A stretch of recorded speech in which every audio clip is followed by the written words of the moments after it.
करीम বাংলাদেশ জামায়াত ইসলামী বরিশাল মহানগরী কর্তৃক আয়োজিত সম্মানিত আমির জামায়াতের বরিশাল সভার উপলক্ষে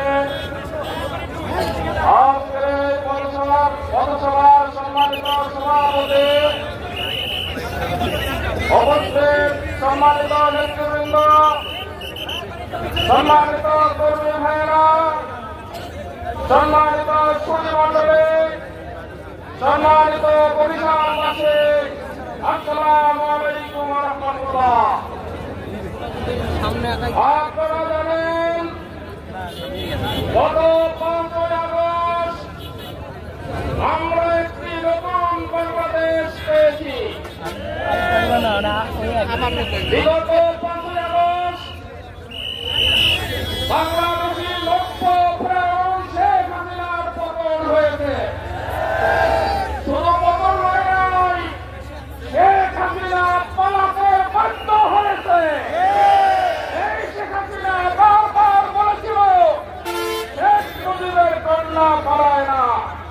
আমরা বিগত 5 তারিখে কি দেখতে পেলাম? শুধু পালায় না সেটা নয়, বরং কিভাবে পালাতে হয়, পিছনের দরজা দিয়ে হেলিকপ্টারে উড়া দিয়ে পালাতে হয়। সারা বিশ্ববাসীকে সেটি রেখে যে ওই শেখ হাসিনা শেষ পর্যন্ত আশ্রয় নিয়েছেন সেই ভারতে।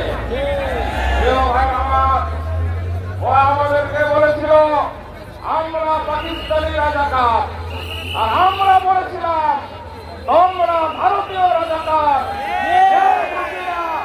ওই ভারতে আশ্রয় দিয়ে ওরা যে ভারতের রাজাকার সেটাই আমার প্রমাণ দিয়ে দিল।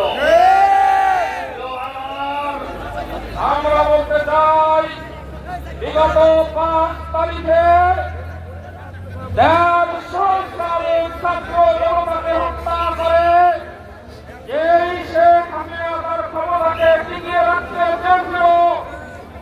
এই গণহত্যার বিচার অবশ্যই এই বাংলার মাটিতে হবে।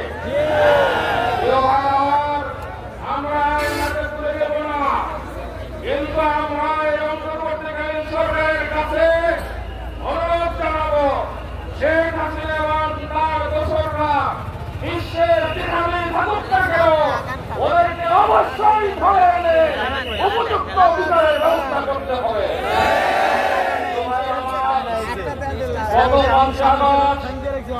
এই 2 আগস্টের বিপ্লবে এই বেশিরভাগ যেভাবে গণহত্যা চালিয়েছে, আমার দেশের গোলামী সন্তানদেরকে যেভাবে হত্যা করেছে, বাকির মতো গুলি করেছে, এই বাংলাদেশের রাজনীতি করার আর কোন অধিকার নাই। আগামী দিনে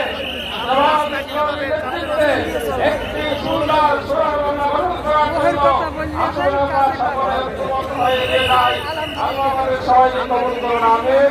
আসসালামু আলাইকুম ওয়া রাহমাতুল্লাহি ওয়া বারাকাতুহু।